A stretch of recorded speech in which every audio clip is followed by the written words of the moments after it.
Hello, dear listeners. Today's episode is part one of our two-part episode on John Pistelli's Major Arcana. Pistelli originally published this novel serially on Substack from 2023 to 2024, where he has a sizable following for his commentary on literary discourse, his literary criticism, and his podcast. Arcadia Publishing then manifested this book physically into the world in April of this year. When I first heard of this novel's plot involving multiple characters, scores of literature and art references, and a controversial comic book writer in the mold of Grant Morrison and Alan Moore, I basically figured this would be a great pick for this show. As well as being familiar with some of Pistelli's literary criticism, I thought it would be a good idea to read something, that came out this year, as we tend to read things from previous years on this podcast, and we mix it up from time to time. But this seemed like an ideal book to follow our conversation on Cavalier and Clay. In today's episode, we talk a little bit about Substack and literary discourse before we dive into the first half of this book and dig into the themes of the possibility of art and magic to shift our perspective on the world, as well as this book's interesting concerns with the language of gender identity, as we get into on this episode. Also, we didn't intend for this to be a two-parter. I know we've been hitting the long episodes recently, but this book is quite dense with meaning and theme and implication, and we had a great time talking about it, so we just decided to split this up into two. So, as always, we hope you enjoy the conversation.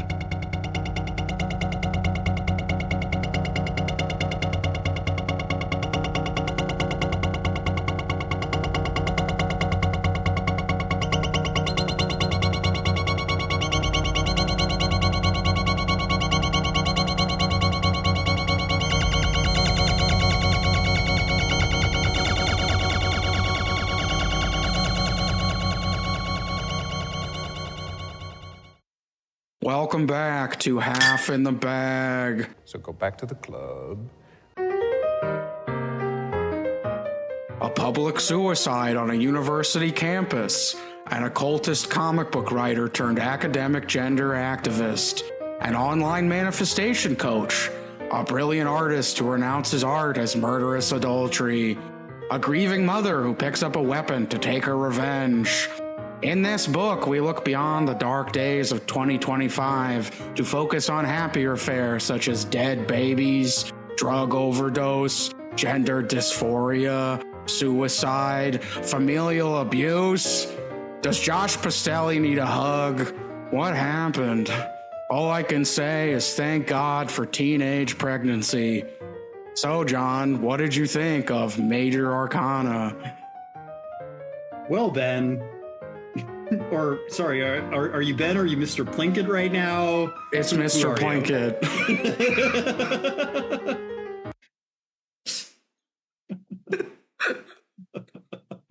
Okay, I like that. I like it. Welcome back to Lightning Fast Book Repair. Yeah, it's your hosts. I'm Mike, and that's Jay. All right. Well, psych. April Fools in November, listeners. All Fool's Day, the day we're recording this. Yeah. So. Hey, actually, kind of apropos, given the topic of the book we're talking about today.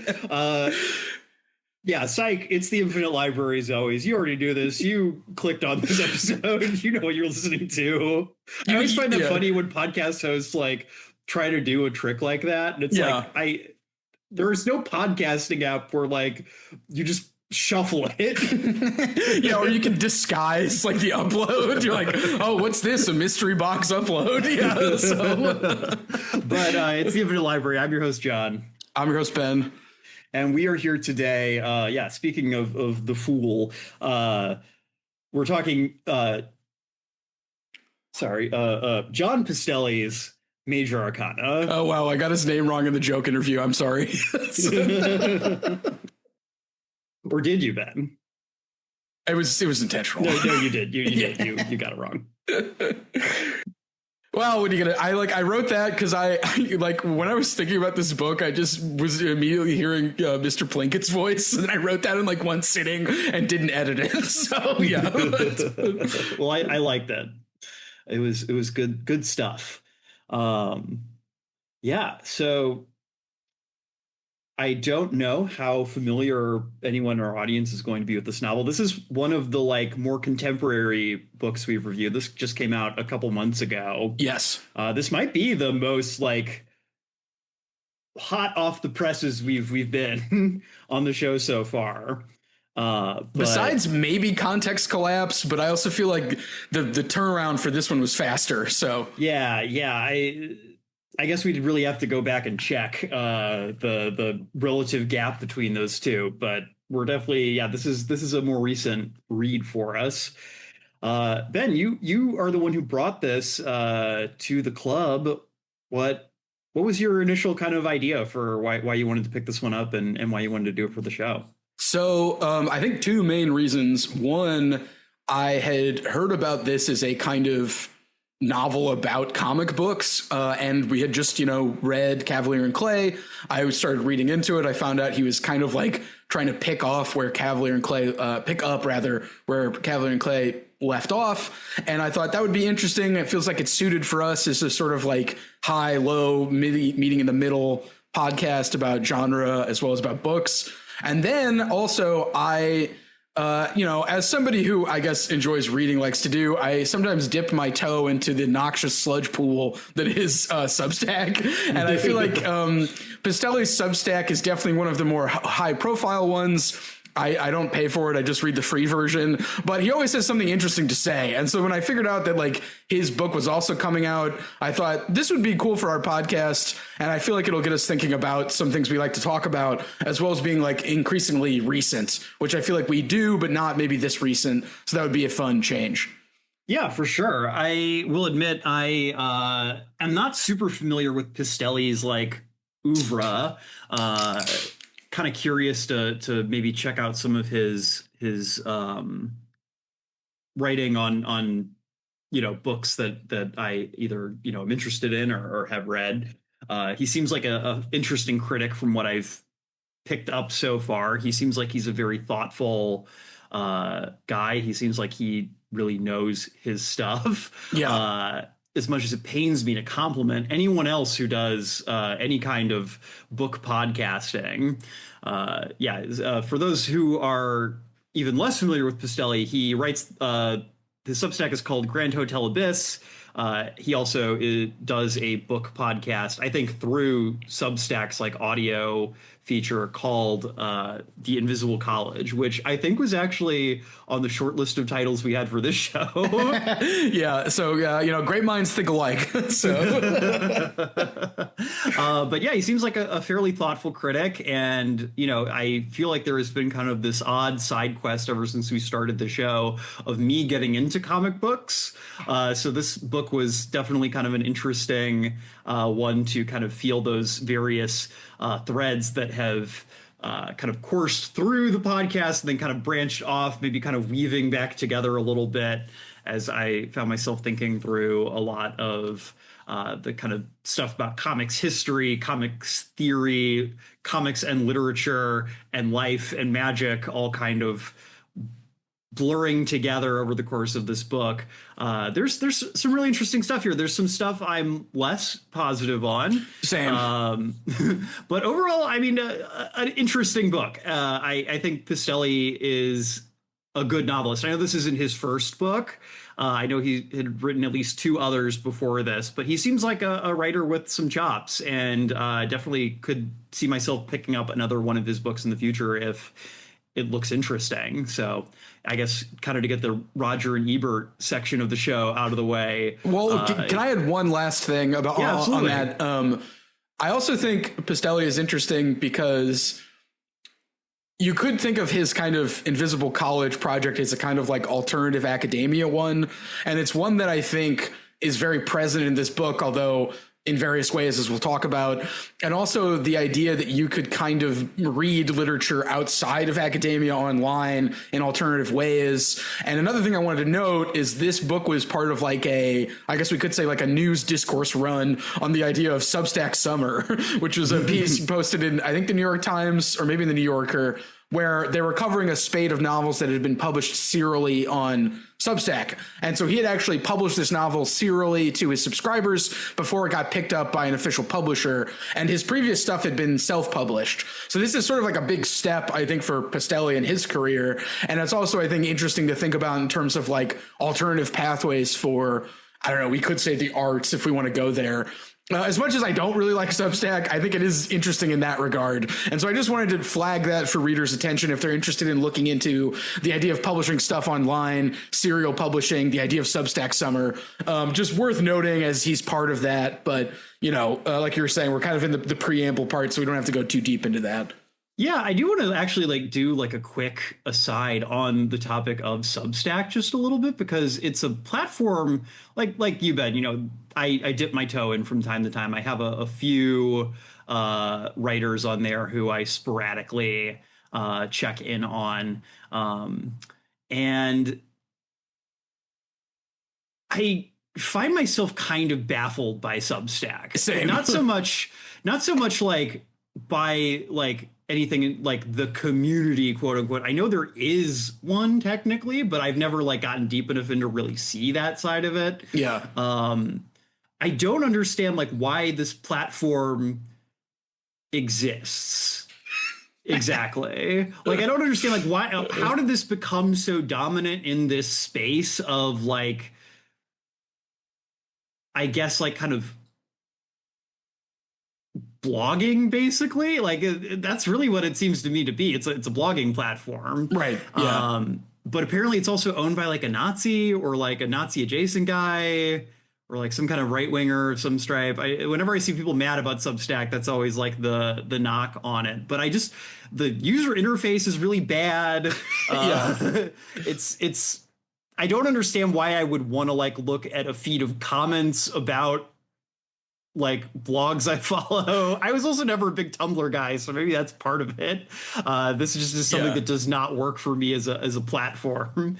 But I find it just strange that people are just hosting their own blogs anymore, and now everyone's on this weird platform where you have to have this gaudy orange color scheme all over everything, and it's impossible to find anything. I guess the monetization side probably is part of it. It seems like it's easy to set up subscriptions and host audio on there in a way that maybe it probably isn't if you were trying to host your own blog somewhere either on a Tumblr or just on your own WordPress site. Yeah, and I mean, I think that's part of it. I know everybody and their mother had a Substack because of COVID, and I think that probably had something to do with it.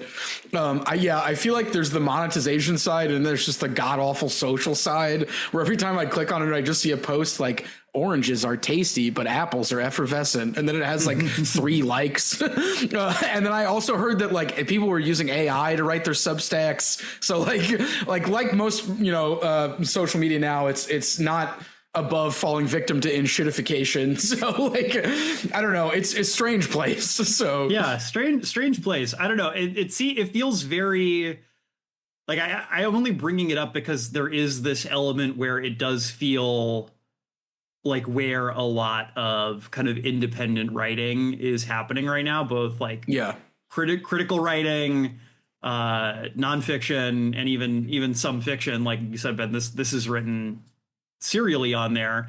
So it does feel important from the standpoint, this is a format that is going to be with us for the foreseeable future. Maybe not this exact platform, but this kind of content aggregator for writing. There's a way in which it kind of feels like the next stab at trying to recreate the magazine kind of setting. Definitely. But it's not quite there yet, which is why I'm going to plug, as always, the idea of just have magazines again. Yeah, physical magazines. I cannot afford to give 20 writers I $5 a month on Substack, but if you guys pooled your resources and published together, I could pay $20 a month for 2 magazines. Yeah, you could feel it in your hands. You could whip it around, Yeah, or even online magazines. I don't think that's a totally impossible format. I don't know. I don't know enough about the financial side of this to really say, but we should bring back magazines. That's my pitch as always. Yeah, bring back magazines, and maybe if we can't save the collegiate institution, bring back talking about books in a group setting. So, well, I guess that's what we're doing right now. True, that's true. You could say this is an alternative academia project, Ben. I can and I will. All right. Well, let's actually talk about this novel, because I feel like that we've done a lot of preamble, and we have a lot to talk about here. There are a lot of ideas in this book, and I definitely want to, get the chance to talk about them with you, my friend. Same, John. I agree. Yeah. So I guess we should start with Simon Magus himself. Well, I guess, do we want to give like a little preamble about like how the book opens before we get into characters? Yeah, that's a good idea. Yeah. So the book starts with,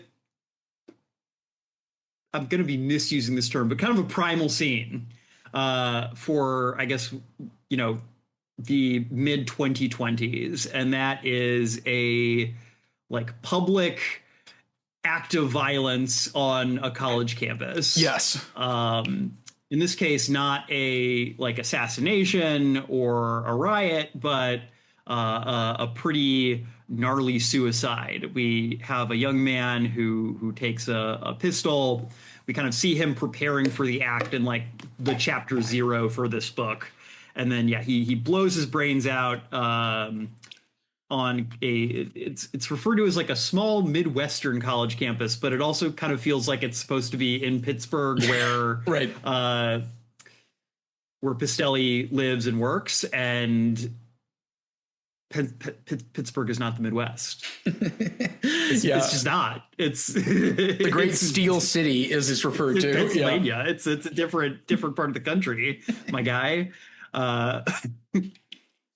But and then we kind of cut with that act, and we move to a different viewpoint. So Ben, I know you said this is a very character focused novel. Yeah. So we should probably kind of lay out some of our cast here at the beginning.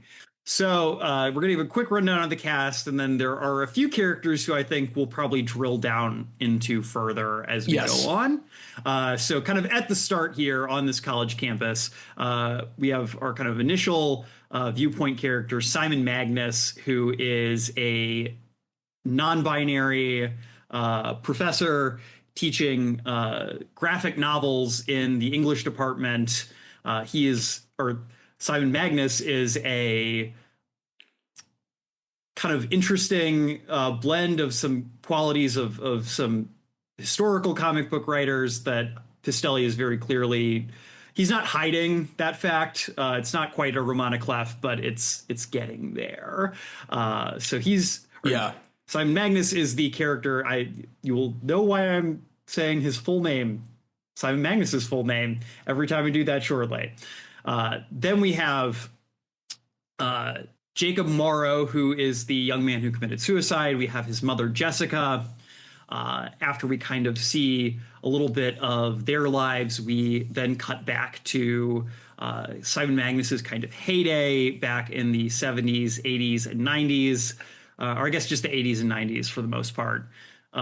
We meet his not ex-wife, but basically wife, Helen Chandler, who is a fairly interesting character that we'll get to. We get some other characters who definitely feel like they are probably also kind of thinly veiled versions, but less directly of like real life comic characters. So we have Marco Cohen, who is a friend of Ellen's. Yes, a friend of Ellen's, and also like a artist who, like a comics artist who Simon Magnus collaborates with on a lot of their work. Then we have his wife, Diane Del Greco, who is, I think, one of actually a very interesting character in this book. We kind of a lot of the second part of this book is really kind of seeing the way that these four characters kind of interweave with each other, kind of come together and then fall apart, and kind of the inciting incident for that falling apart. And age out of their heydays as well, as we'll get to. Yes. This is definitely kind of a generational novel, because the last part of the book is very much focused on some like Gen Z characters, particularly Ash Del Greco, who is ostensibly Diane's daughter. Right. She attends the college where Jacob Morrow committed suicide and had a relationship with him prior to this act, and we learn might actually have had something to do with it. We kind of explore her backstory, and in particular her relationship with someone named Ariel Alterhouse, who is a character that I have a lot of thoughts about and is actually very hard to give a brief summation of. Because this is a character who is very focused on kind of like transitions between different forms of identity, and I'm going to leave it at that for the moment. We'll come back to it.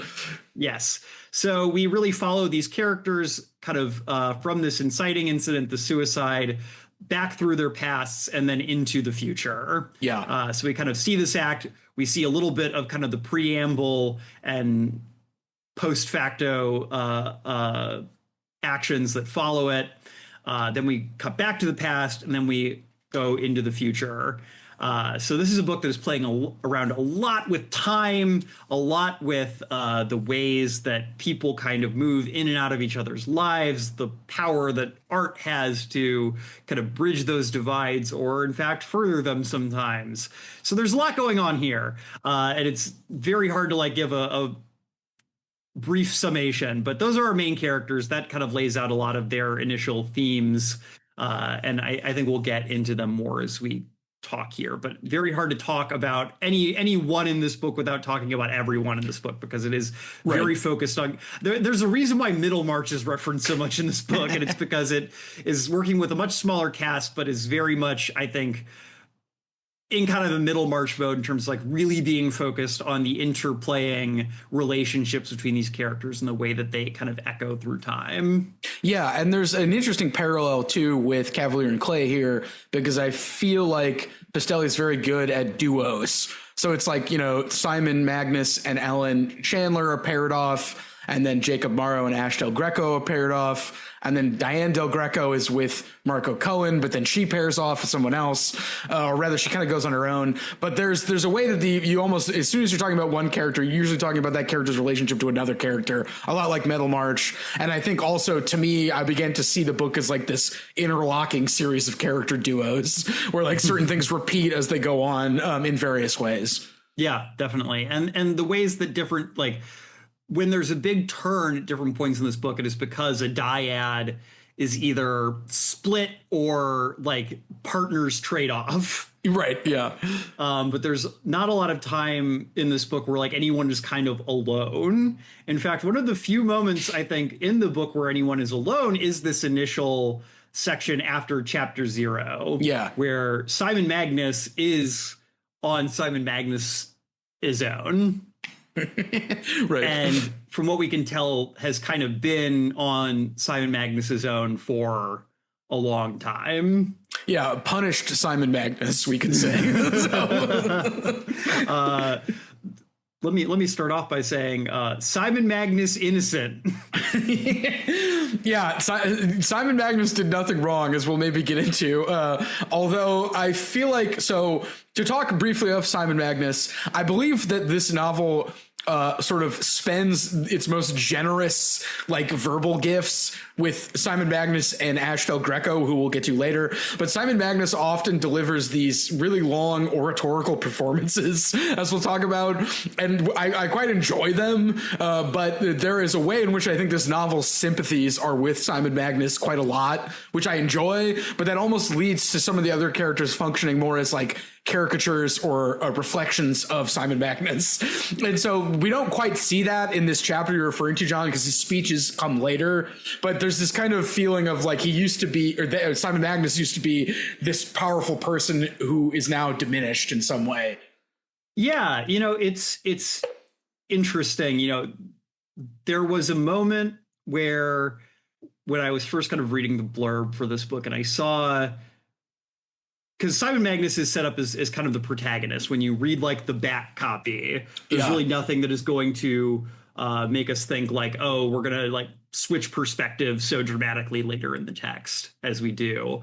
So I read that name, Simon Magnus, and it's one of those things where, Ben, I'm sure you've had instances like this happen in your reading history as well, where there's something where you can tell the author was like, I'm being very cheeky right now. I'm throwing in a very clever, obscure reference that people won't get. But then depending on what you've studied over the course of your academic or kind of hobby intellectual career, it's an incredibly obvious reference. Right. And Simon Magnus is a reference that, just given my personal background, I immediately saw what the reference is, and it was as blunt as a hammer being whacked into my head.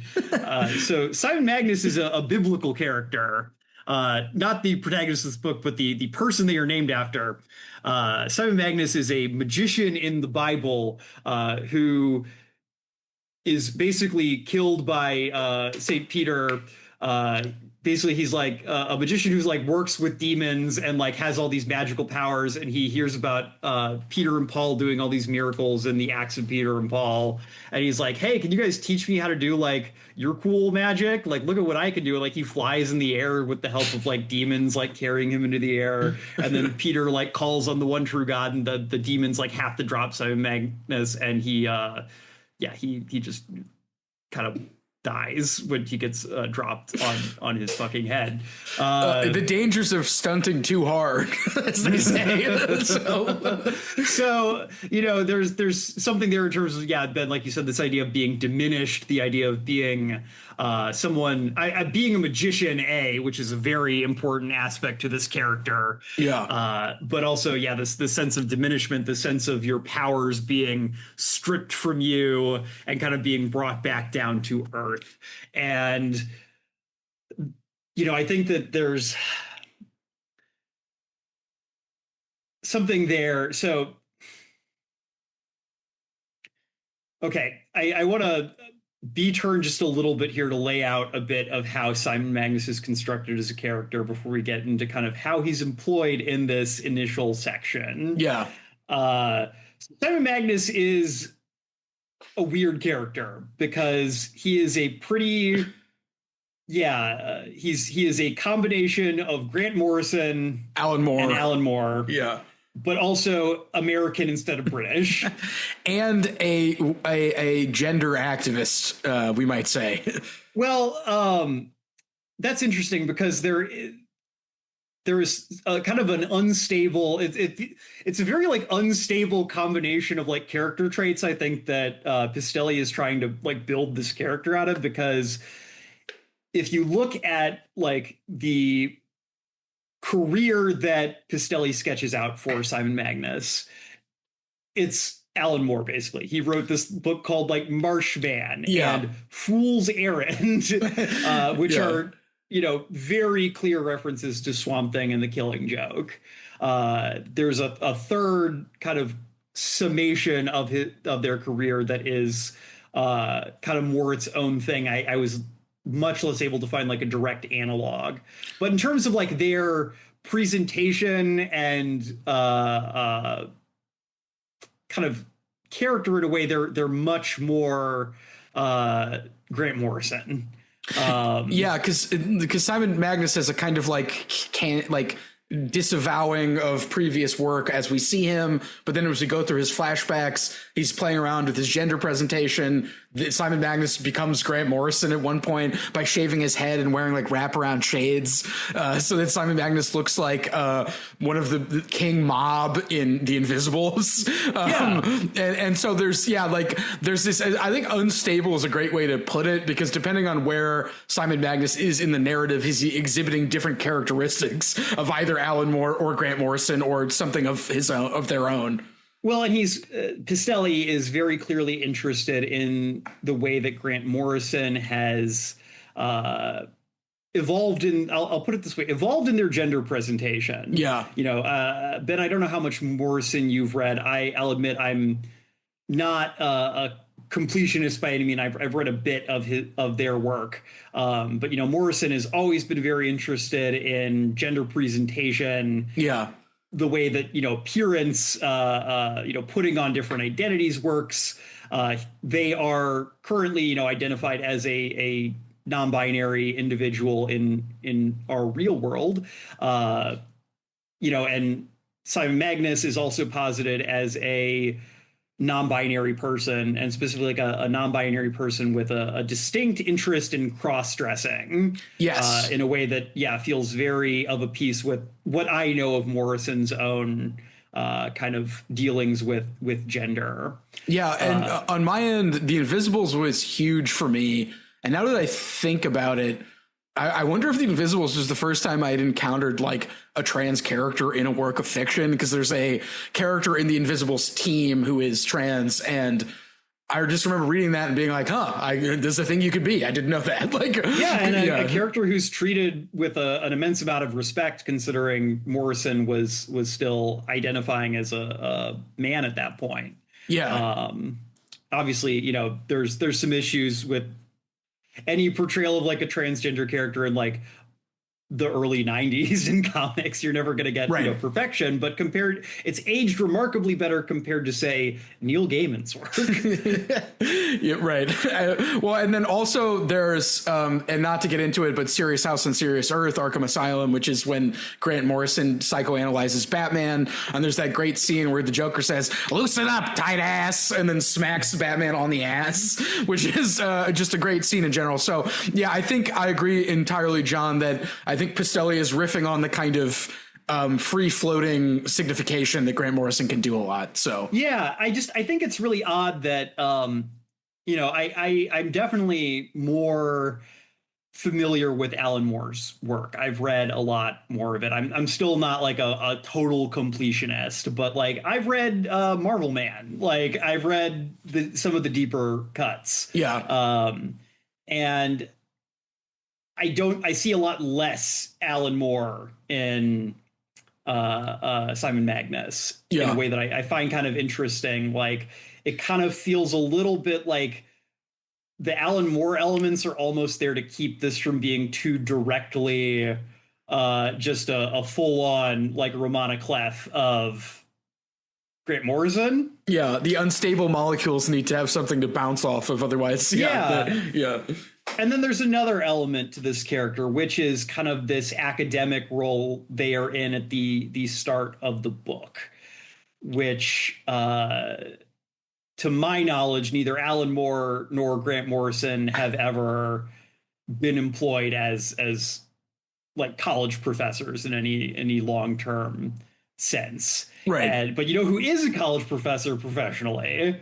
That's Mr. John Pistelli. Yeah, right. Or sorry, Dr. John Pistelli. Yeah, I assume he has a PhD. Yeah, and I think it was on the Modernists. So I think he was when we get to Ellen Chandler, who did her doctoral thing or master's maybe on the Modernists. I think there's something there. And so and I do want to just touch on the gender thing. So Simon Magnus has been punished, Simon Magnus, and then at one point Simon Magnus decides that he's kind of tired of he wants to recover some of the old verbal gifts that he had, and so he then mounts they then mount a Simon, or as he says, Simon Magnus self mounts a campaign to give every student they them pronouns, as well as to possibly abolish gender pronouns themselves, because they limit the androgynous spirit of the artist and the individual. Not just gender neutral pronouns, Ben, but individual pronouns that are just your name. Yeah, right, and which is what John and I have been trying to do to honor Simon Magnus's gender presentation and not use any pronouns whatsoever.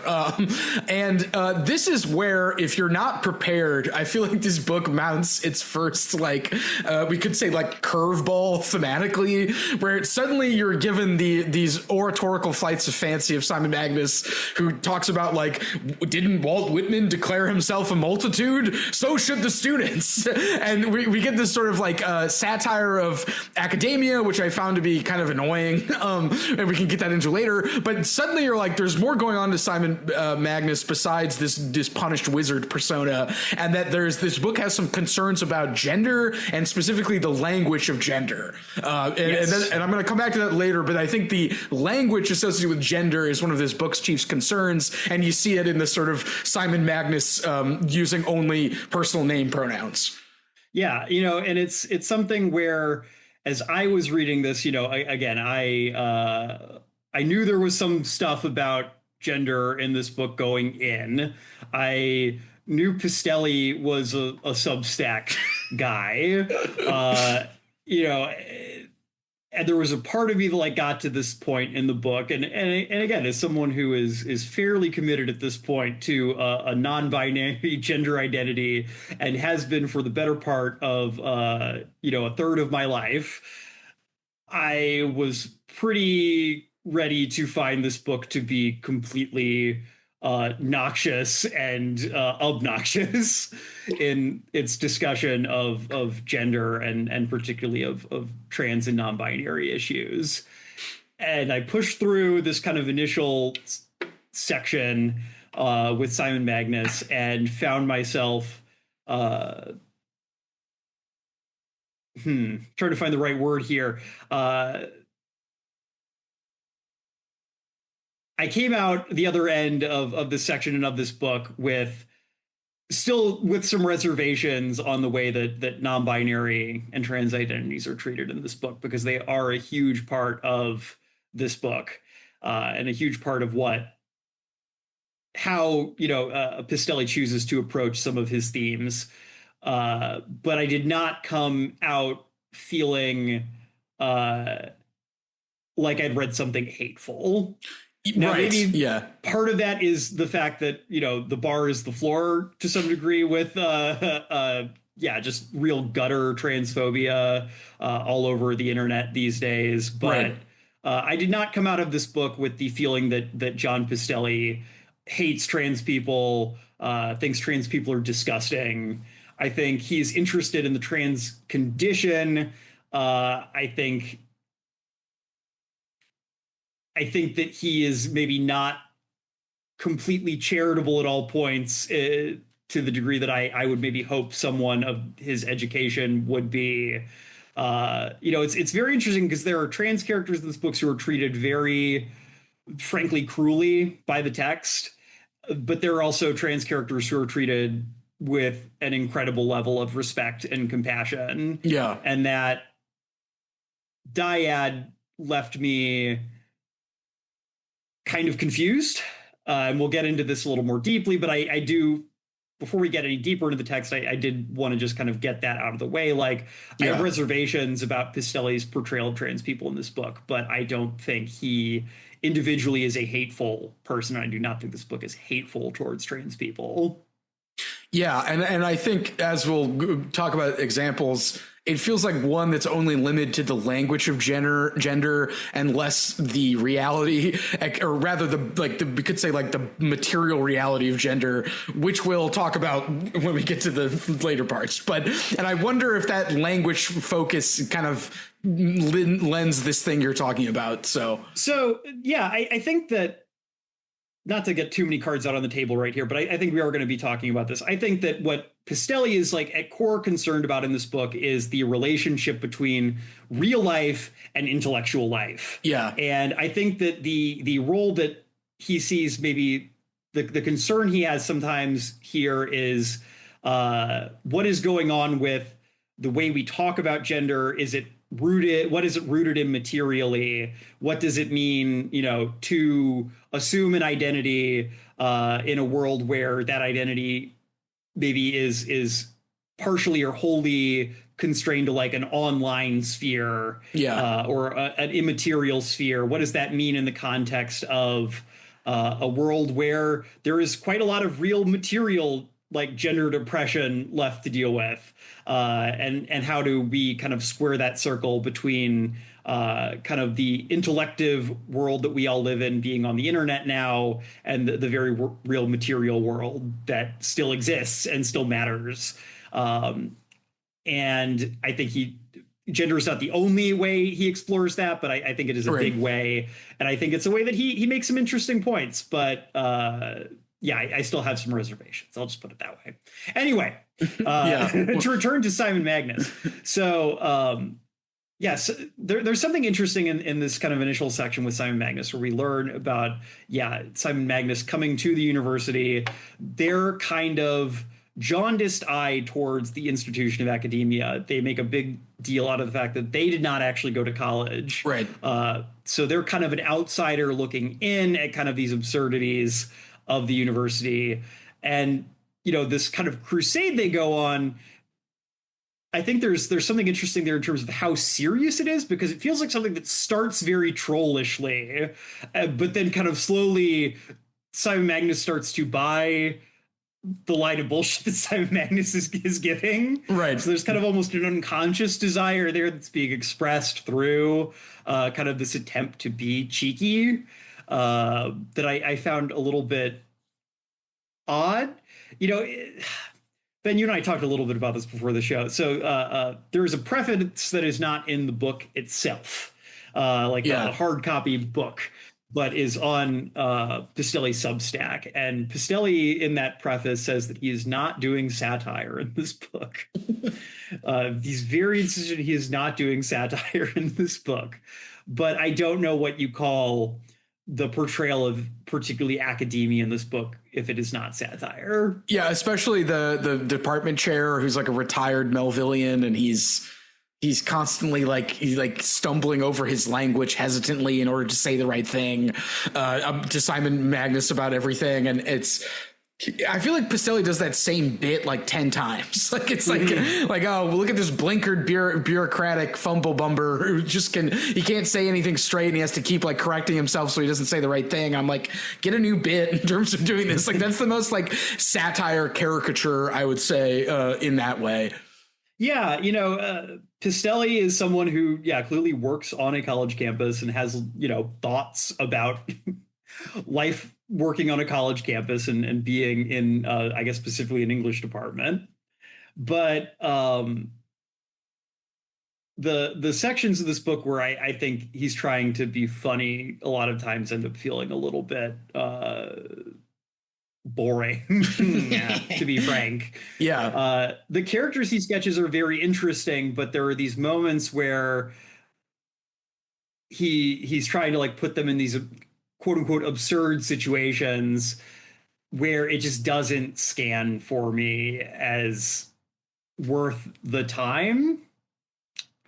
I think that I got through the section about Simon Magnus going on this crusade against gendered language, and I found myself kind of thinking like, what was the point of that?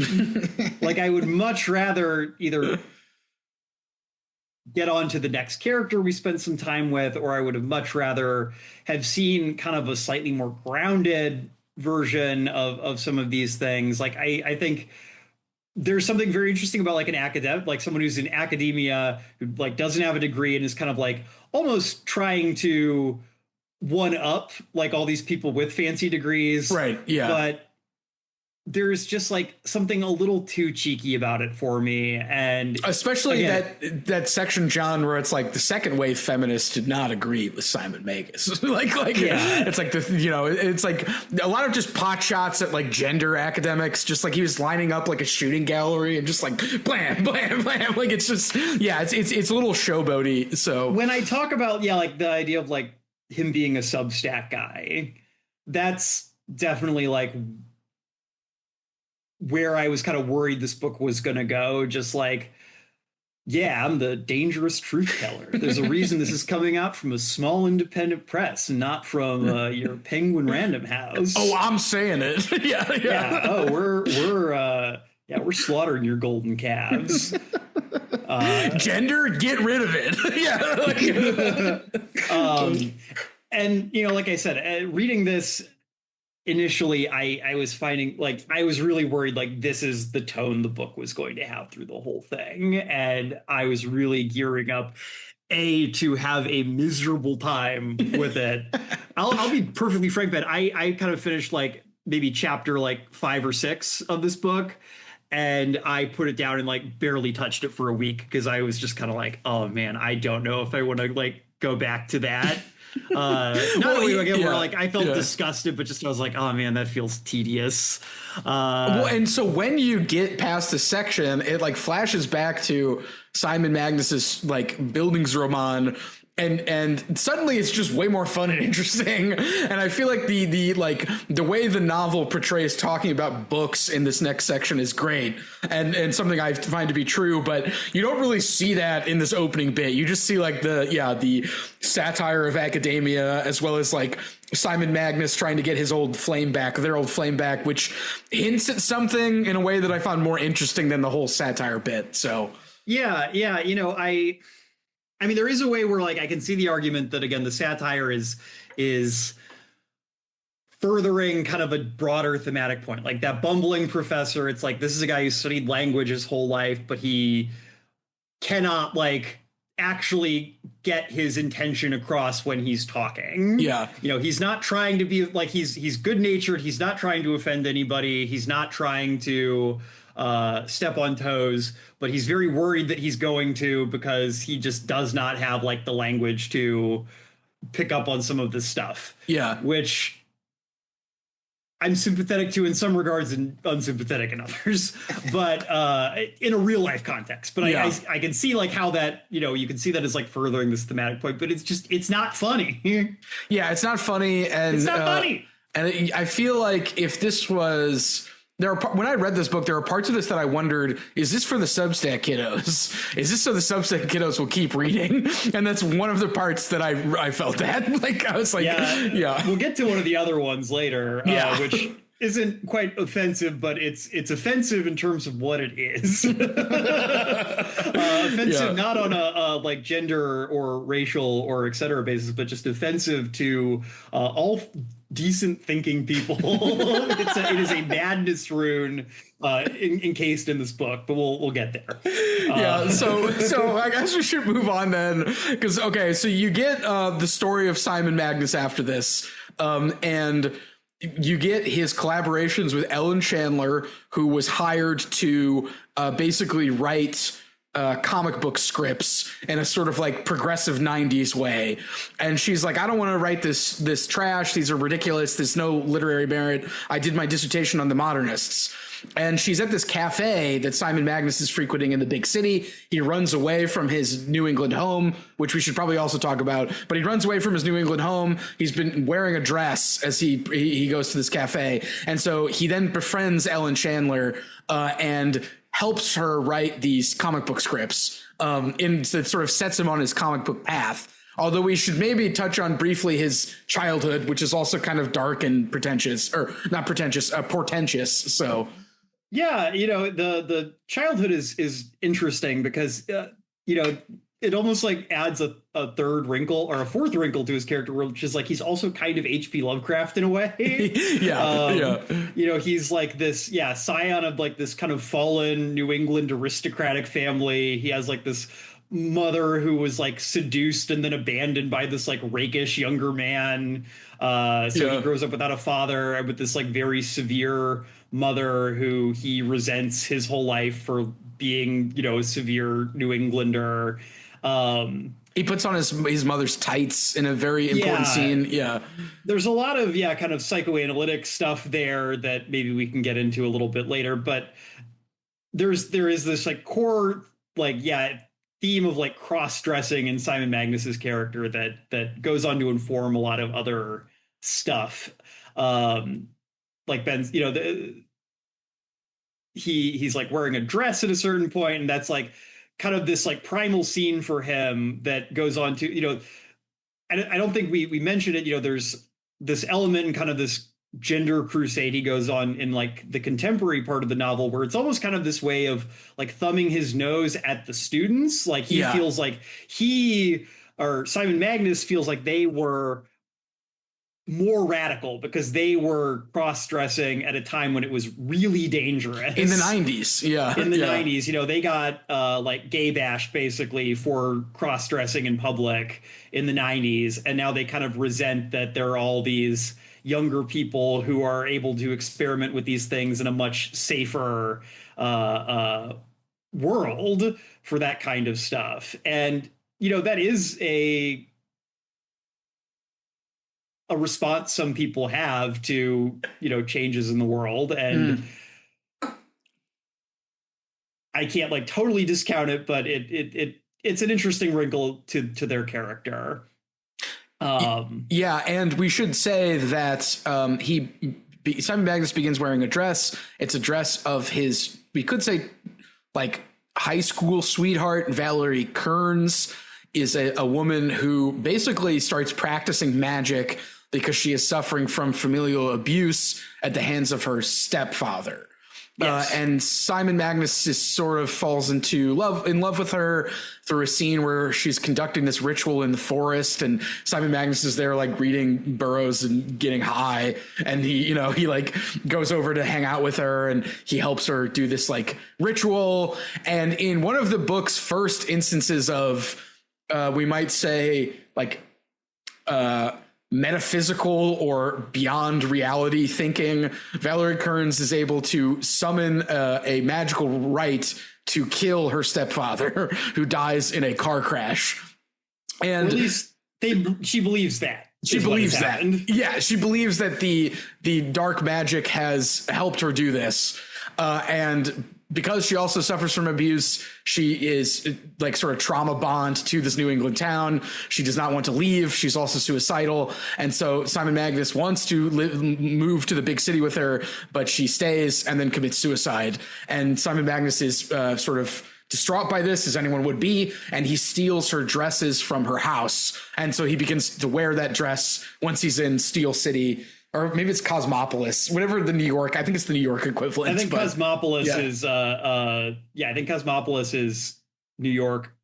Steel City is Pittsburgh. Yeah, and then Oceanopolis, which we'll get to, is L.A. So yeah. So, and there's an image here that is going to become very important throughout the book, and that is the fact that Valerie Karn teaches Simon Magnus about tarot reading. Yes. And as you can probably tell from the title, tarot is one of the kind of central metaphors of this book. A lot is made of the parallels between tarot cards and comic books. Kind of this way of viewing the world from like a different perspective that I actually found really, really cool and interesting. Yes, me too. Yeah. So I found Ben, have you read I can't remember the author's name, but Understanding Comics? I've read parts of it. I haven't actually read the whole thing. I should just read the whole thing. Yeah, it's a breezy read. I read it in like a day. I probably like maybe would have got even more out of it if I'd slowed down. But by Scott McCloud. Something that really struck me in that book that he talks about, and that I think Pistelli is playing with here. I'm sure Pistelli has read that as well. Yeah. But the fact that, when you have a comic page in front of you, you have individual images juxtaposed with each other and split apart by, those white lines, what is called in the biz a gutter. Yeah. And the interesting thing about comics as an art form, we have other art forms that juxtapose images to tell a story, like film, but film is continuous. Comics are not. Right. And that gutter is an ambiguous line in time and space between one image and the next. So, an image, between that white line, you can have an image that takes place seconds after the last, or years. It could take place in the same setting or in a different setting. You could have reams of action happen in between these. You have a lot of action in comics typically, specifically superhero comics, but you only see like kind of these still flashes, like someone's only taking a photograph like at kind of random intervals. Right. Yeah. And I think, Pistelli is playing with this idea of tarot as similar, because you take, if you take kind of your basic tarot spread, which is 3 cards, one representing the past, one representing the present, and one representing the future, you turn those cards, you have 3 different images. They're always different. You do not have tarot decks where there's like multiples of the same card, at least traditionally. Yeah. I'm sure there are people who do that for whatever reason at this point. But it's like, you have past, you have present, you have future. But it's like, okay, when is past? Is that yesterday? Is that 10 years ago? Is that prior to when I was born? present, again, is that this very second? Is that like just kind of the present as in like what I'm thinking about right now? The future, is that tomorrow? Is that a minute from now? Is that 10 years from now? And these ambiguities are part of what like makes tarot work as a divinatory system. The fact that like astrology, you can kind of read whatever you need to into these symbols to get something out of it, which is definitely how I view tarot. It's a way to like kind of change your perspective on the world more than it is like a literal like change of the physics of reality to divine the truth. It's about perspective, and I think that Pistelli is viewing it much the same in this book. There's a lot about viewpoint. What is magic? Magic seems to be much like no one's throwing fireballs in this. We're talking about characters doing magic or being magicians, but it's much to more make things happen. Yeah. It's much more in this kind of sense of like changing your perspective or things lining up in a certain way, and it's ambiguous as to whether or not you actually had anything to do with it, or if you're just deluding yourself that you've done something. Well, and also like that perspective is a good point, John, because it's from the removed perspective of the tarot card that you can get a perspective on your life. You can read a comic book and get a perspective of the events that happen. And then as Simon Magnus then does in a move reminiscent of Alan Moore, you can then stand outside of time and look at all of human experience from this perspective and realize that it all has already happened. That from this perspective, everything has already happened. Everything already that will happen has already happened. And everything is just like this inert mass. And it's just the illusion of the present, past, and future that illuminates various parts of that. He doesn't quite come into this perspective until later, but when he's seeing the imagery of the tarot cards that Valerie Cairns is doing with the comic books, suddenly he's beginning to think of this removed perspective as being the same. And I think that equivalence is cool between comic books, tarot card, and then superheroes as like the major arcana, which are the like, I mean, I don't know as much as you do, John. I would say they're the cool tarot cards. Like there's there are like symbols and figures that have meaning in them. They're the ones that like when you like if you watch a movie that has like a tarot reading scene, they're probably all going to be major arcana because they're they're the cool cards. That's the stuff like the Sun, the Fool. They're all the ones that have the in them. I mean, I guess they do all have the in them, but they're the ones where it's like they're not part of a suit. Yeah, they're not kind of the common cards. They're the special ones where they all kind of stand on their own, or do they? I'll leave that ambiguous, as all a magician never reveals their secrets. But I think Ben, you're right. That is a big theme in Moore's work as well. And I think that is probably a place where, we're seeing a little bit more of that Moorean influence come in to Simon Magnus as a character. But sorry, I lost my train of thought there. But that kind of gets us into, really, we're still kind of in this Bildungsroman mode, and we kind of get to seeing Simon Magnus as kind of artist and magician both. I think Pistelli is very interested in kind of the way that these identities are very like interwoven with each other, which is another like big Moorian influence, and I think Morrisonian too. I have owned for the last couple of months. I haven't finished reading it yet. I have Alan Moore's Moon and Serpent Bumper Book of Magic, which is his recently published guidebook on doing magic. Oh wow, I didn't know about that. Is fairly clear is like this is a way to like increase your creativity, whether to make art or just have a more creative, interesting perspective on the world. But this is clearly something that Pistelli is very interested in drawing out, and we kind of see the way that Simon Magnus seems to kind of draw people to themselves who are going to facilitate this creativity. Yeah. So we have Ellen Chandler, who becomes his lover, basically his wife. They move in together. There's a great depiction of, I guess, like cohabitating with somebody who you are interested in talking with about art and literature all the time. There's a scene where they listen to Love Supreme, which I can't help but wonder is perhaps reference to the Patti Smith book, Just Kids, because there's a scene, the first man that she moves in with, the famous, I think he's a famous gay photographer.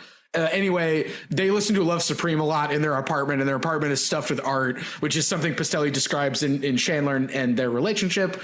And then together they write the Marshman run, which is the Swamp Thing run from Alan Moore. And then they write A Fool's Errand, which is Killing Joke with some sort of, like, I'd say a little Grant Morrison Batman in there, but mostly Killing Joke. So yeah, and I don't know about you, Ben. This was a little bit of the book I found a bit on the weaker side. Kind of these descriptions of, and this is not like a Pistelli specific problem. Like it is always tough to like write a character who is supposedly a great artist and then describe their work, right? And like why it is so like affecting for other people, because you're not writing that, you're writing a different thing. And presumably if you could write like a really interesting comic book about a Swamp Thing XP, you'd be writing that instead of something else.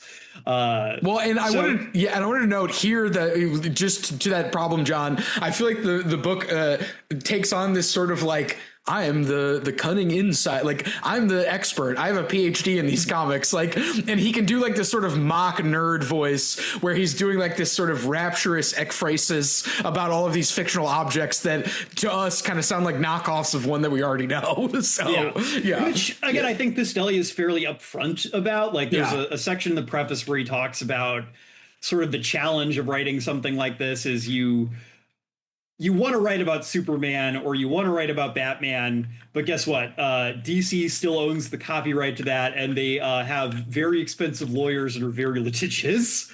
Right. So you can't. So you have to say Overman or Ratman or, one of these other ersatz titles for these characters that do always leave you as the reader like feeling a little cheated, because it's like, okay, I know what you're talking about. I wish that you could just say the thing I know you're talking about. Like it doesn't, like reading about Ratman feels dumb because I know it's Batman. Like I'd rather it was just Batman. Especially since in Pistelli's reworking of Killing Joke, instead of murdering Robin and taking pictures of Oracle's naked body, the Joker sodomizes Robin while wearing a pink tutu. Which just feels like I know I get what the point is, but at the same time it just feels a little too much. So it feels like a way where again Pistelli is kind of trying to further like this kind of unconscious like cross-dressing motif in like saying like, oh, this is like keeps coming up in Simon Magnus's work. There's also a reference to in Marshman that like Marshman, there's a scene where like he wears his mother's wedding dress before he kills her like murderers or something. I think so. Yeah. I think the Marshman one is almost a little more interesting because like there's a bit about like Marshman is not just a full XP of Swamp Thing. Like they have a different kind of origin. Like Swamp Thing is kind of this or Marshman is like a homunculus like created basically like by a single woman, like without like she reproduces without a man, basically. She grows this person inside like a test tube, basically, out of plant matter. So she's like playing this like creator role as an artist, but again, kind of in this androgynous, like non-sexed way. Yeah, that feels important to themes. We've been talking about here of kind of the androgynous artist or the magical artist. But yeah, the Ratman one in particular just kind of felt like a little like. It's like taking the transgression of that period and just pushing it even further. And it's one of those things where it feels weird from the standpoint where it's like, Alan Moore isn't quite disowned the Killing Joke, but even he's been on record saying like, that was like pretty like exploitative. I don't like this as like a thing I made. it feels very ugly and like I'm not particularly proud of it. He also said that about some of his earlier Lovecraftian stuff, especially the one where the main character, who is a nymphomaniac, is like forcibly had sex with the Lovecraft monster. Have you read that one? There's like a couple like rape that one scenes is in that book, actually. Yeah, the one it's like he has 3 Lovecraft ones. He has the first one, which is like a story. Then he has this like really weird like nymphomaniac one that he's disowned, and then he has Providence, which is like, I'm a good boy, this is my best one. But that middle one is really kind of rank, I would say. Yeah. But, and again, that's like Lovecraft, and that's doing a whole other thing. So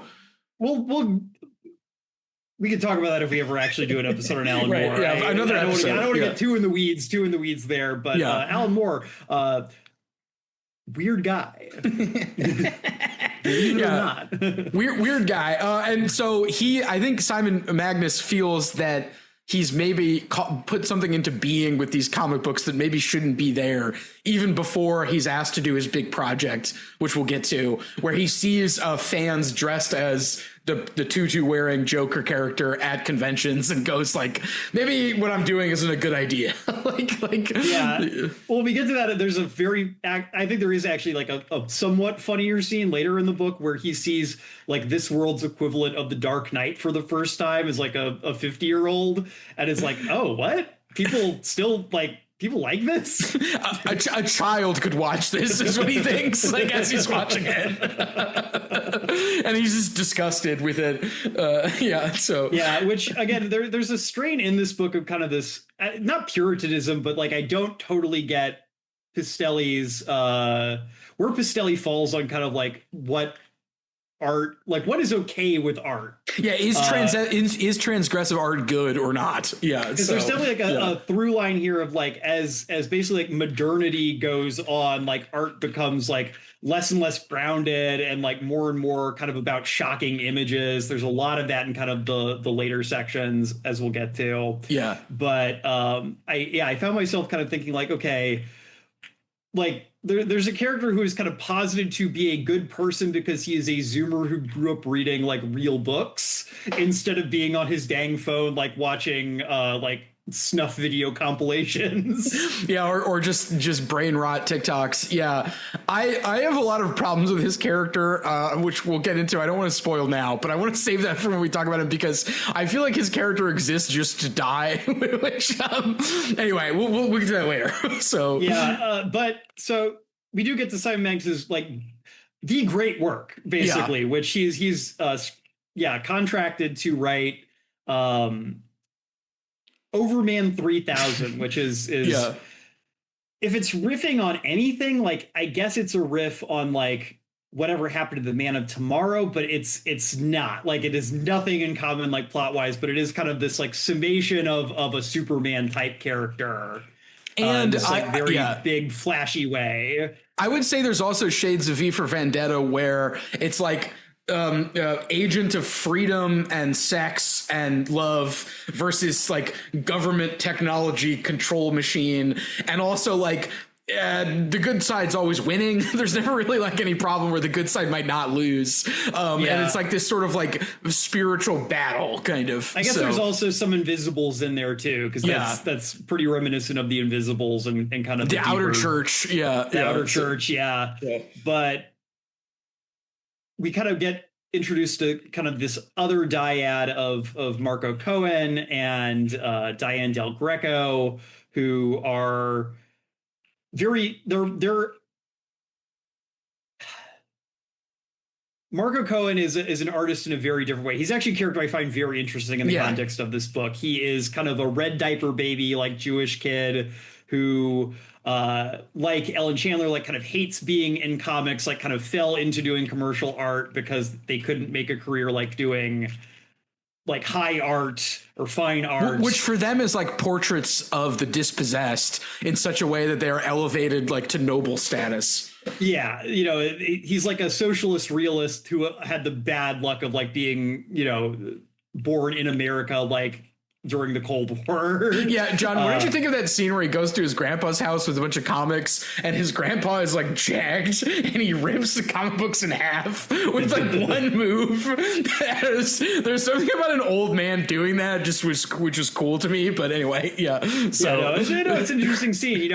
It's sort of this thing where he's a character who, like, there's kind of this element of like, oh, you were kind of forced to grow up too fast. Like he can't believe in magic. Like he's like the kind of voice of atheistic like rationality. Yeah, moral. He's a moralist. Yeah. Yeah, he's a moralist. Like he's like a fully like committed materialist in this way, but he still like wants to be an artist in this way that feels kind of contradictory, but also like very fruitful. And he's definitely like a character I almost would have liked to have spent more time with. To me, he felt like a character who could have been in Cavalier and Clay. And then it's funny that he's in this book because everyone else is like doing the like romanticism, like, watch how many plates I can spin. Isn't this beautiful? Like, and he's just like, we should only draw things that are true. Like, so, but what is true, Ben? Yeah. And then we have his wife, Diane, who is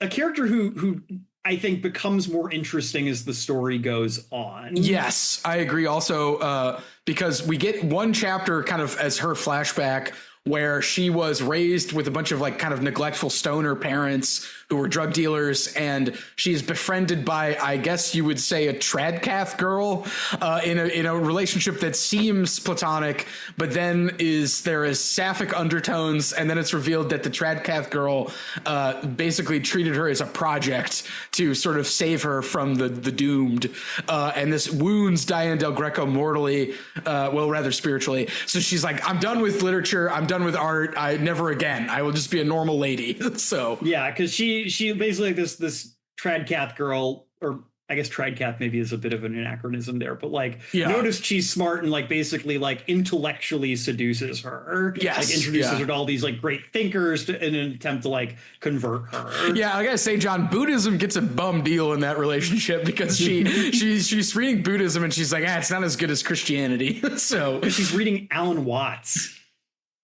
Which is bad anyway, but yeah. So, but yeah, she's a character who like was once like had aspirations of intellectualism, but kind of decided at a certain point, like, no, like all that stuff like ruins your life. I want to be kind of normal. Yeah. But she's still someone who clearly like has a lot of like verve for life. And crucially, like seems to be kind of chafing against the self-imposed like desire to be normal. Yeah. And this kind of culminates. Marco is contracted to do the art for this Superman comic, basically. And so the four of them kind of come together they're kind of like all like VC Comics pays for them to like take a vacation to like get this thing like done. Yeah, in a move where Ellen Chandler goes, I've heard of Cavalier and Clay. Didn't they write all their comics in the same room? We should do that. She doesn't say Cavalier and Clay, but it felt like a clear nod to that book. Let's all do everything in the same room. So they like you said, they have the working vacation. Yeah, so they go to Oceanopolis, LA, and crucially, two things happen that kind of really make things weird. Or interesting here. So the Coens leave their infant child behind in New York with Marco's parents, because Diane is kind of fed up of being this mother character and needs a break. They're both feeling a little worn out with being parents, and so they are like, oh, we're going to take a vacation, like this working vacation. It's going to be a chance for us to like get away from the baby for a little bit, and a CIA agent shows up and gives Simon Magnus magic LSD. So I just want to mention, I really didn't like this part, and I don't know what it's doing exactly, because it feels literally like it's like a Deus Ex Machina, where a government agent, CIA agent, shows up again later. But the first appearance is like, hey, we're really proud of what you're doing. We really just want you to like have a good vision. Take these pills. And I'm just like, what is the point of it? Like, it was there's two things I could say. One is I need to get my parapolitics in there so my parapolitics Substack kids kids will like this, to I could see there being like a vested concern with like media enterprise, and it makes me wonder if there are instances of this happening. But at the same time, for everything compared to everything else, it feels like a little too, like, I don't know, fictional, if that makes any sense. So it feels unnecessary. Okay, like, given what happens afterwards. Yeah. It doesn't feel like it adds anything. It feels like kind of an appendix in like the biological sense here. Like maybe there was like an earlier draft of this book where this felt more vital. But there are a couple other asides in this book where there's kind of something that I don't want to say it comes out of nowhere, but there's sort of a thought that doesn't feel like it totally wraps up. Like there's an aside about AI later that it's not unearned, but it just kind of feels like, okay, I don't know how much it adds. Like, it feels like it's there to be kind of timely and to be referencing something current, which isn't necessarily a bad thing. But like, I feel like the book would almost be stronger without it. And that's also when the CIA agent shows up again, and she's also in the AI scene very careful to use the right gendered language. It's another appearance of the bit. So anyway, yeah. So it's something where it shows up here, and I don't know exactly what I'm supposed to take away from it. You know, again, like, Alan Moore and Grant Morrison have both done a lot of drugs. That definitely is like played into their creative oeuvre, and I'm sure they're like magical oeuvre as well. A lot of, great magicians, Aleister Crowley was fucking high all the damn time. There's a reason he wrote a book called Diary of a Drug Fiend. There is like a connection here, but it doesn't feel needed. It doesn't feel like it almost feels like it's one of these things where it's like, if there had been a greater connection drawn between like drugs and magic and creativity earlier in the book, maybe this would have felt a little more relevant. And there's an interesting bit, because at this point Simon Magnus has assumed the Grant Morrison persona. He shaved his head, he's got glasses, he's going to look into the future, see things beyond. Maybe he'll sleep with Diane Del Greco, and then he's just like, can we take any drugs? And it's at that point that Marco Cohen goes, this government agent gave me these drugs. Like, and like, it's literally just, like you said, there's really no like attempt later. It just kind of appears. So and like there's a plot justification for it, in that basically like there is something happens when these four people get together where basically the two couples like flip. Simon Magnus and Diane Del Greco feel like a pretty instant connection, and Marco Cohen and Ellen Chandler also feel connection, but kind of it ends up subliminated in like these feelings of resentment and aggression towards Simon and Diane. So there's a lot of friction. Simon Magnus keeps being like, what if we like do magic to like make this happen? And like both Ellen and Marco are like totally opposed to it. They think that's stupid bullshit. They want to like just get the work done. Diane is like intrigued, but doesn't quite know why. And eventually, like, basically what happens is there are two kind of affairs happening in parallel, but part of Diane and Simon Magnus's assignation is they try to do a magical working to kind of shake the creative juices loose. They take these drugs. Simon Magnus has this really intense vision, and as they're like reading tarot cards, like they're like, the justification is basically that Simon Magnus sees the future and sees that Diane and Marco's baby dies in a really tragic accident. He achieves the outside of time perspective he's been thinking about by taking this drug, and sees that the child has an accident. But he can't tell her this because he can't change the future. Or at least that kind of feels like it's the justification. Right, because it's already happened, because time doesn't exist. So, yes. Or, again, the other reading of it is, he they took too much acid, and when they like, this is all completely delusional. Right. He basically, his thought process is affirmed in some way. Yeah. So, yeah.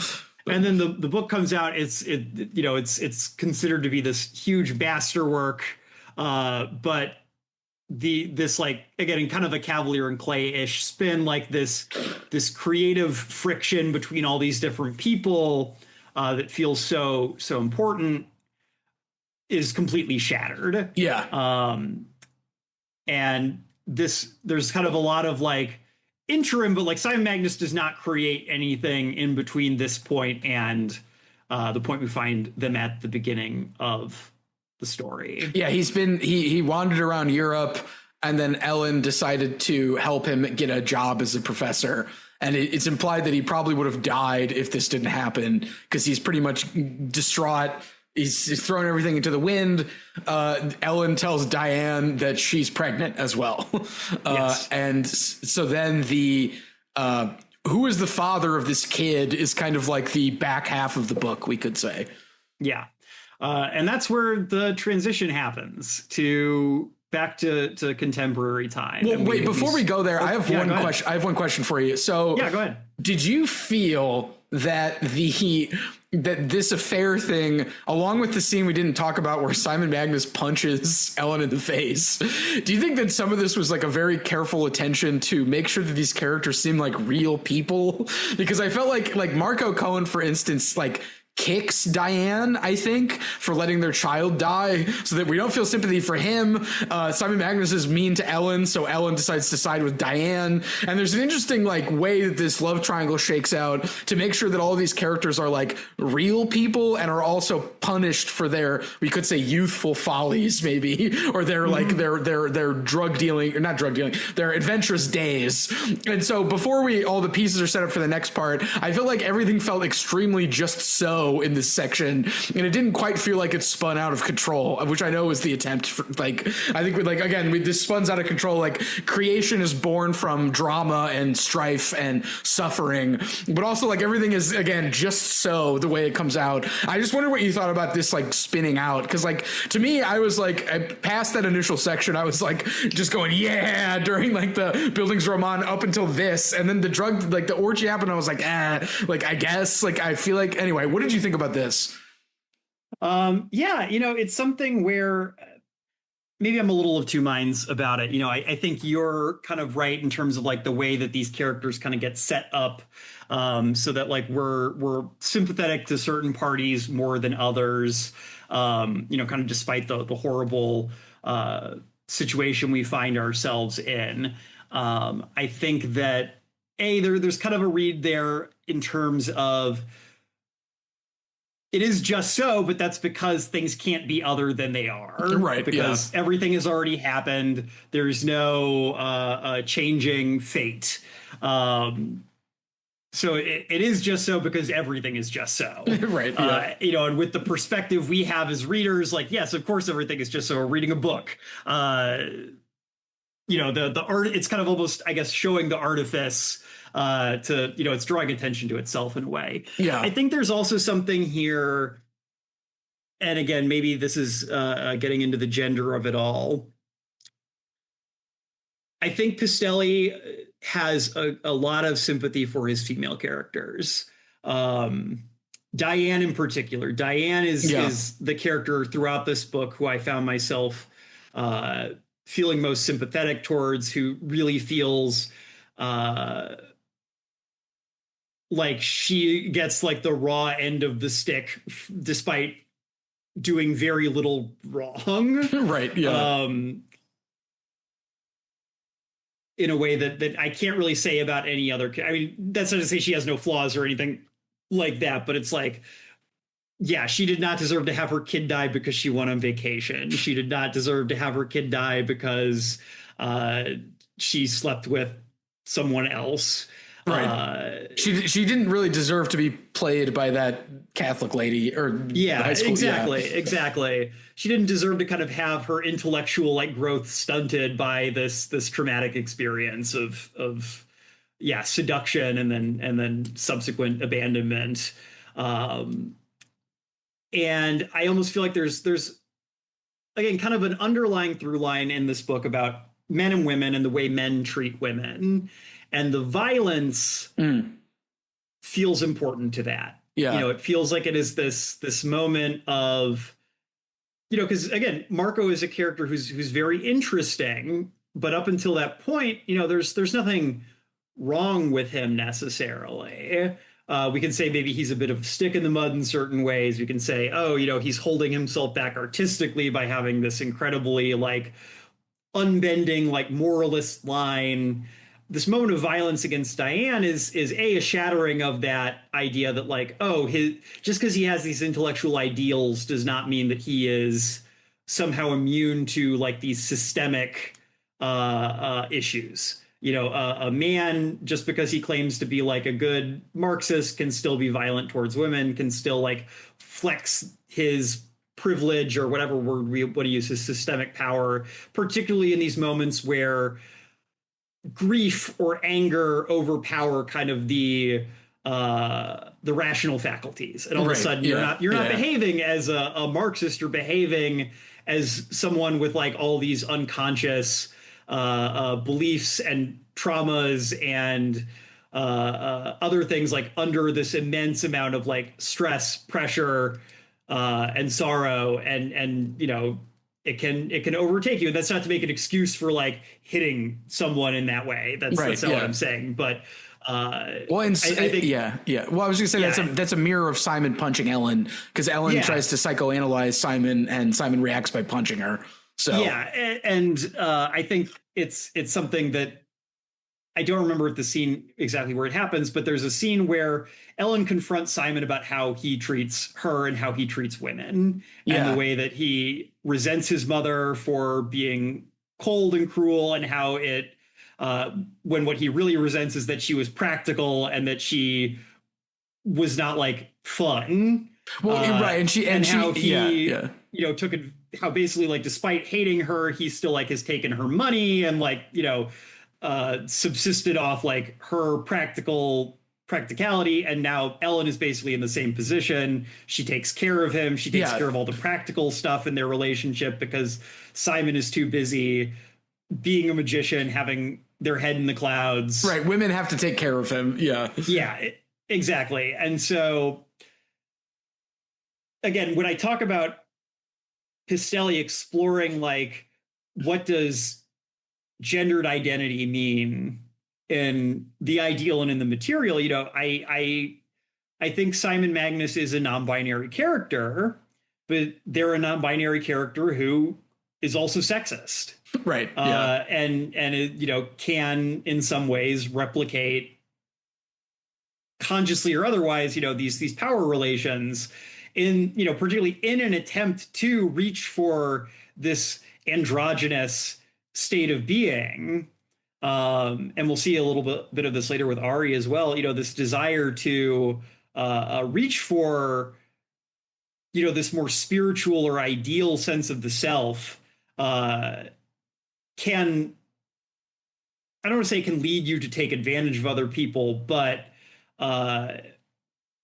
well, it neglects material reality, like what's in front of you. You can get so locked up in that you can neglect the reality that's in front of you. And I think that there is like a gendered element to that. There's also, I think, there's a deeper maybe critique there of art as a pursuit that Pistelli is maybe drawing out a bit. Well, and he has, you know, during Overman 9000 or 3000, he has Simon deliver this art is anti-life monologue to Marco Cohen. Like the idea of, well, okay. And here's, I don't want to go too into this, but I think there's a current of like capital R romanticism running through this. I think it's in the allusions to Wordsworth, Emerson. I think it's in the position of the artist as one of the best positions, as well as the idea that to be an artist, you have to assert your ego on the world. And Simon doesn't quite say that, but the implication is that art is anti-life because you're putting up this other thing in place of actual life, actual reality. And you're saying this is better and truer and more important than what's in front of you.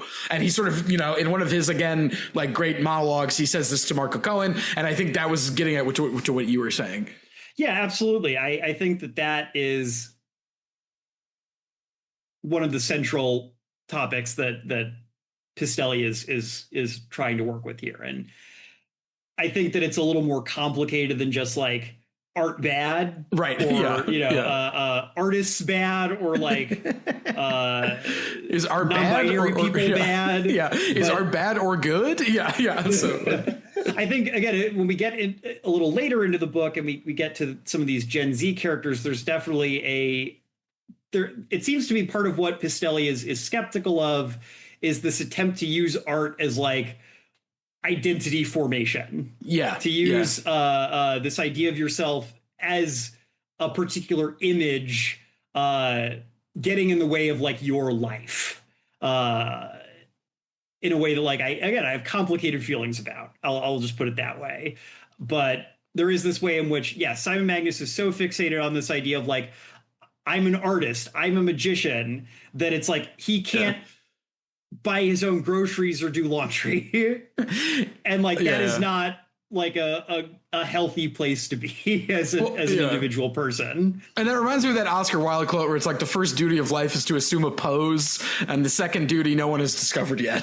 So like so just the idea that you project this image and then you don't have to worry about anything else. And I think we see that happen to Simon. Well, and it's interesting because in that monologue that Ellen does, she's totally upfront that like, yes, I resent this about you. I am completely in love with you. I like have done these things because I want to, because I see you and like, I see how like beautiful you are on the inside. And like, I want to help you. I want to take care of you.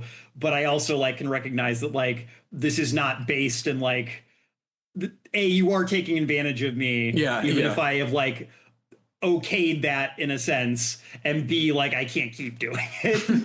Well, and she, when Simon Magnus becomes Grant Morrison, for lack of a better phrase, the narrative goes inside Ellen's head and says like Ellen would much prefer the like sort of shy dress wearing boy of the Alan Moore period, not Grant Morrison. So I mean, and that gets into some stuff with Ellen's character we can get into later, because there's some really weird stuff with Ellen in part 3. That I don't want to broach right now, but